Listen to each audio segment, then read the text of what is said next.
আসসালামু আলাইকুম রহমতুল্লাহি বারাকাতু। আপনারা দেখতে পাচ্ছেন স্ক্রিনে একটি আহ, নিউজ ভাসতেছে। চট্টগ্রাম ৩ আসনে আইএবি এর হেভিওয়েট প্রার্থী আমজাদ হোসেনের মনোনয়ন বাতিলে বাতিল করতে আপিল করেছিল জামাতের একজন উকিল। আসলে এই নিউজটা যখন আমার সামনে এসেছে আমি সত্যি মানে মর্মাহত হয়েছি।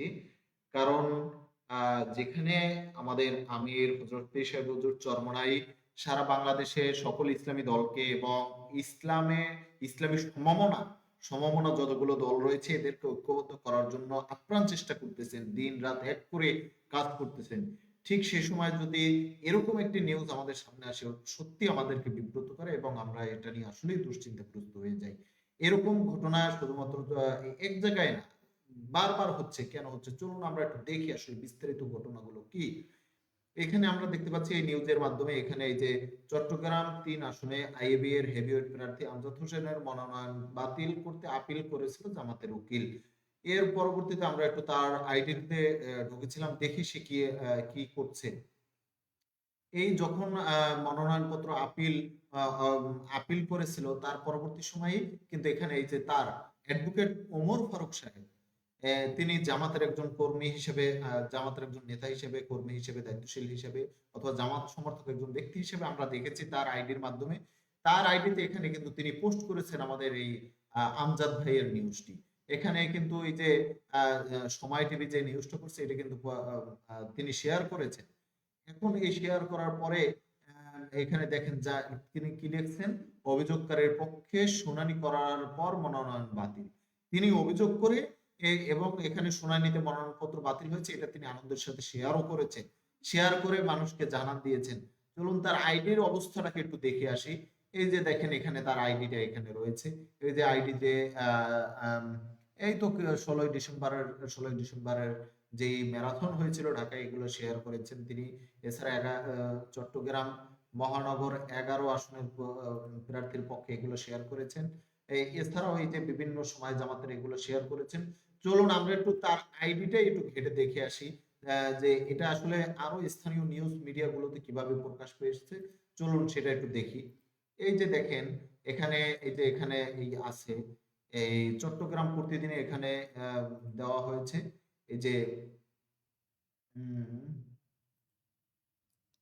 চট্টগ্রাম প্রতিদিন এখানে চট্টগ্রাম ৩ সন্দ্বীপ আসনে হাত পাখার প্রার্থী অধ্যাপক আমজাদ হোসেনের বিপক্ষে মনোনয়ন বাতিলের জন্য আপিলকারীর পক্ষে কয়েকজনের মধ্যে উকিল উনি একজন ওমর ফারুক, জামাত ইসলামী চট্টগ্রাম উত্তর জেলার।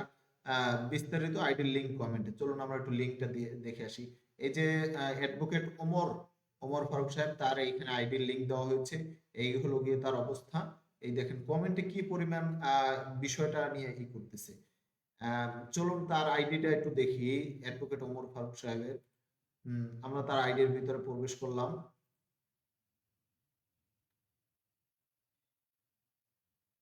এই যে তার আইডি হলো গিয়ে এইটা। এই যে lawyer of law firm, Chittagong college, international university Chittagong. এই হলো গিয়ে তার ছবি। এই হলো গিয়ে তার এই যে এখানে দেখতে পাচ্ছেন এখানে কিন্তু এই যে জামাতের বিভিন্ন ম্যারাথনের বিভিন্ন প্রোগ্রামের ছবি কিন্তু এখানে রয়েছে। এরপর এই হলো গিয়ে সেই নিউজটি যেটা শেয়ার করেছেন। চলুন এখানে কমেন্ট বক্সে একটু দেখে আসি।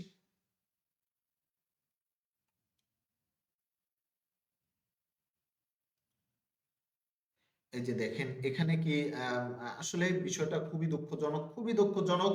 এটা কখনোই কামনা করি না যে যাদের সাথে পেশাগত চরমনায় যাদেরকে আপন করে নিয়েছেন তাদের পক্ষ থেকে, তাদের একাংশের পক্ষ থেকে এই ধরনের বিতর্কিত কর্মকাণ্ড হবে। যে হাত পাখার যেখানে আমাদের হেভিওয়েট প্রার্থী রয়েছে, যেখানে বিজয়ী হয়ে ফিরে আসার কথা, বিজয়ী হওয়ার মতো অবস্থা রয়েছে, সেই আসনগুলোতে তারা কি গোপনে এইরকম একাংশ লোক জামাতের তারা এইভাবে ষড়যন্ত্র করবে, এটা আসলে কোনোভাবে কামনা ছিল না। পিসের চরমনাই অথবা জোটের অন্যতম দাবি ছিল এটা যে কিভাবে যেই আসনে যেই আসনে যেই দলের প্রার্থী বিজয়ী হয়ে ফিরে আসতে পারবে ওই আসনে ওই প্রার্থীকেই দেওয়া হবে জোটের পক্ষ থেকে। এখানে দেখেন যে নিউজটা শেয়ার করা হয়েছিল এই নিউজটার কমেন্ট বক্সটা একটু দেখি। আহ, এই দেখেন আসলে এগুলো পড়ার মতো আহ, ভাষা আমার নেই। এখানে এই যে অভিযোগকারী জামাতের পক্ষের লোক, এরপরও ঐক্য কিসের ভিত্তিতে হবে? মানুষ অভিযোগকারীকে এখানে প্রশ্ন করেছেন একজনে, এখানে দেওয়া আছে অভিযোগকারীকে, পোস্টকারী নিজেই, এরপর এইখানে অভিযোগকারীকেও সেটাও এখানে লেখা আছে। হুম, এই দেখেন, আল্লাহ আপনাকে এর সঠিক বিনিময় দান করুক। এখানে দেখেন উকিল সাহেব যে এই অভিযোগ করেছেন এটাকে অ্যাপ্রিসিয়েট করেও একজনে পোস্টে কমেন্ট করেছেন, আল্লাহ আপনাকে এর সঠিক বিনিময় দান করুক। আবার এখানে জামাতি মুনাফিকের চরিত্র ইত্যাদি ইত্যাদি, এই কমেন্ট বক্স দেখলে আসলে খুবই খারাপ লাগে। এগুলো আসলে লজ্জাজনক। আপনি খুশি কেন তাহলে?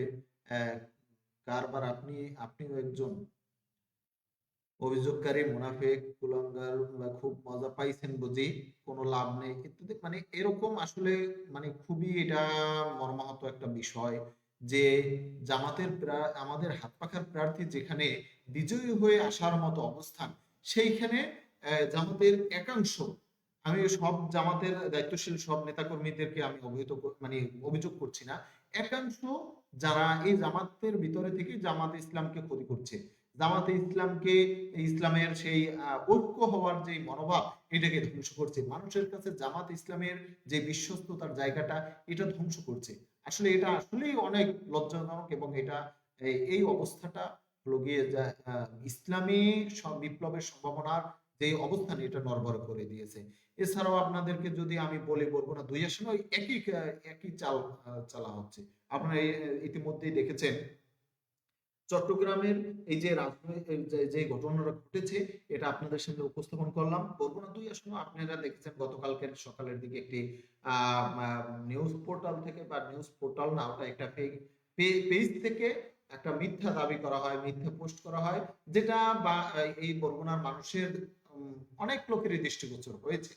কিন্তু এই একই প্রোপাগান্ডা বরগুনা 2 আসনে যেই প্রোপাগান্ডা শুরু হয়েছে, এটা চট্টগ্রামের ডাইরেক্ট একদম ফ্লাশে করেছে।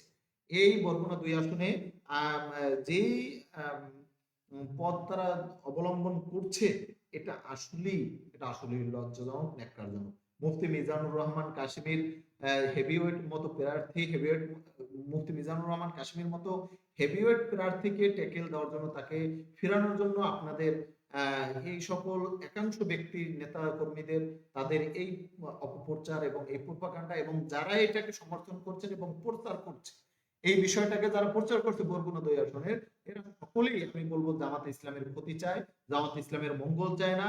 তারা এই যে ঐক্য হওয়ার যে পথ, এই পথকে বাধা রুদ্ধ করতে চায়, এই পথকে, এই ঐক্যটাকে ধ্বংস করতে চায়। আমরা তো কখনোই এটাকে অ্যাপ্রিসিয়েট করি না, আমাদের নেতাকর্মীরা এই ধরনের কাজ কখনোই করে না। কিন্তু আপনাদের এই একাংশ যে নেতাকর্মীরা এই কাজগুলো করতেছে, জামাত ইসলামের দায়িত্বশীল ভাইদের কাছে আমার আহ্বান থাকবে, আপনারা এই সকল নেতাকর্মীদের লাগাম টেনে ধরুন। অন্যথায় আগামীর দেশ এবং জাতি যেই পরিমাণে বিভ্রান্ত এবং ক্ষতিগ্রস্ত হবে, এর দায়ভার জামাত ইসলামের নেতৃবৃন্দকেই নিতে হবে। কারণ এই নেতাকর্মীদেরকে যদি আপনারা নিয়ন্ত্রণ করতে না পারেন, এটা আসলেই দুঃখজনক এবং লজ্জাজনক। এজন্য আমরা চাই না মাঠে কোনো প্রকার মিথ্যা গুজব রটনা হোক, এবং এটা জামাত ইসলামের কোনো নেতা কর্মীদের থেকে অথবা তাদের মদতপুষ্ট কোনো ব্যক্তিদের থেকে, মদতপুষ্ট কোনো মাধ্যম থেকে এটা প্রচারিত হবে, আর সেটার লাগাম আপনারা টেনে ধরবেন না, এটা আসলেই আমাদেরকে ব্যথিত করে। বিষয়টা সকলের কাছে আহ্বান থাকবে, আপনাদের জামাত ইসলামের দায়িত্বশীল ভাইদের কাছে, যে আমাদের মাঠ উর্বর রয়েছে, আমাদেরকে মানুষ গ্রহণ করতে চায়, আমাদেরকে মানুষ বিশ্বাস করে, এই জন্য আমাদেরকে ঐক্যবদ্ধ থাকা জরুরি, এর বিকল্প নেই। কিন্তু যদি আপনারা এই একাংশের নিয়ন্ত্রণ নিতে না পারেন, যদি যারা এই অপপ্রচার চালায় এটাই যদি আপনাদের নীতিগত অবস্থান হয়, তাহলে আপনাদের অবস্থান কোনোভাবেই ভালো হবে না। কারণ আপনারা ইতিমধ্যে কমেন্টের মাধ্যমে দেখেছেন মানুষ আপনাদেরকে কি বলে অবহিত করছে। এটা এটা আসলেই লজ্জাজনক একটা বিষয়।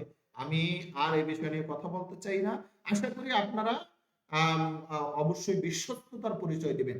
মানুষ যে আপনাদের উপর বিশ্বাস রাখতে পারছে না, মানুষ যে আপনাদেরকে যেই কমেন্টের মাধ্যমে বা বিভিন্ন মাধ্যমে যেই বলে আপনাদেরকে অবহিত করছে, এর বিশ্বাস এবং আস্থা মানুষের মাঝে ফিরিয়ে আনার দায়িত্ব, কর্তব্য আপনাদের জামাত ইসলামের স্থানীয় নেতা কর্মীর বা নেতা নেতৃবৃন্দের। অতএব আপনাদের কাছে আহ্বান করব, আপনারা আসুন, আপনাদের নেতা কর্মীদের নিয়ন্ত্রণ গ্রহণ করুন, এবং এই ধরনের অপপ্রচার থেকে বিরত থাকুন এবং মাঠে ইসলামের পক্ষে এক বাক্সের উপরে নীতিতে সমমনা ইসলামী দল এবং ইসলামী দলগুলোকে নিয়ে যেই জোট হচ্ছে বা যেই শাসক সমঝোতা হচ্ছে এর পক্ষে নিরবিচ্ছিন্নভাবে কাজ করার মন মানসিকতা নিয়ে মাঠে ময়দানে অবস্থান করুন। আমরা দেখতে পেয়েছি এর আগেও আপনারা প্রচারণা চালিয়েছেন বা অনেকে প্রচারণা চালিয়েছে যে আসন অমুকে পেয়েছে তমুকে পেয়েছে। আসলে এই ধরনের অপপ্রচার মানুষকে বিভ্রান্ত করছে, মাঠে ভুল মেসেজ যাচ্ছে। আশা করি সামনের দিকে আপনাদের পক্ষ থেকে এই ধরনের কোনো ভুল মেসেজ যাবে না।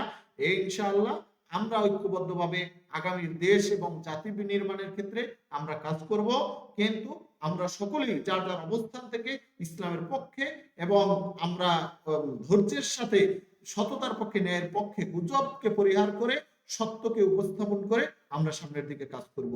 সবাইকে এই আহ্বান রাখছি। আসসালামু আলাইকুম রহমতুল্লাহি ওয়া বারাকাতুহু। ইনশাআল্লাহ আবার দেখা হবে পরবর্তী অন্য কোনো স্লোগানে ইনশাআল্লাহ।